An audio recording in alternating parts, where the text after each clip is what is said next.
Nag-gym ka pang hinayupak ka? Nakasuot pang jogging, nakasapatos pa, naka-earphones while listening sa iPad niya, tapos konting stretching, hinihika na? Kasi lampa ka, oo lampa ka.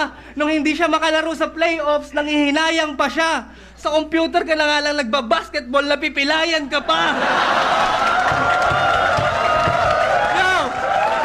Yo! Pero wag ka, maingat na yan. Takot na sa konting stumble yan. Nakasuot na nga yan ng helmet habang nagte-temple run. Ito pa matindi. Alam nyo ba na hindi siya makaalis sa stage 2-2 ng Super Mario? Kasi sa ilalim ng tubig na kaset. Kaya magdamag siya nagbabad. Kinabukasan nagkasakit. Tapos sabi niya kung wala daw ang tulad neto, matagal na daw tayong walang flip-top. Ahon 3, ikaw lang ang talo, lahat kami nanalo ng walang hirap. At ngayong pinagtapat tayo, di mo pa ba nakuha yung mensahe ni Enigma? Mas magaling ako mag-rebat at magpatawa sa'yo, di ka na namin kailangan sa liga.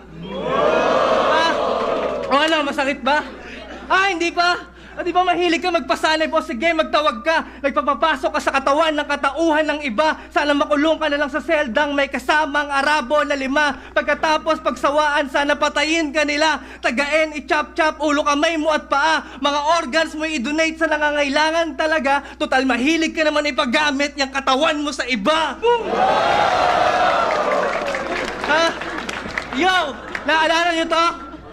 Gusto nyo ng quadruple time? Time!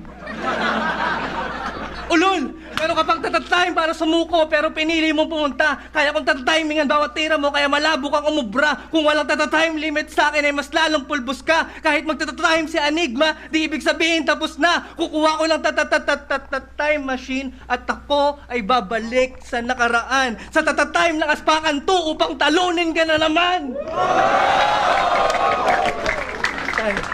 Time! Paano ang banat, Casillo?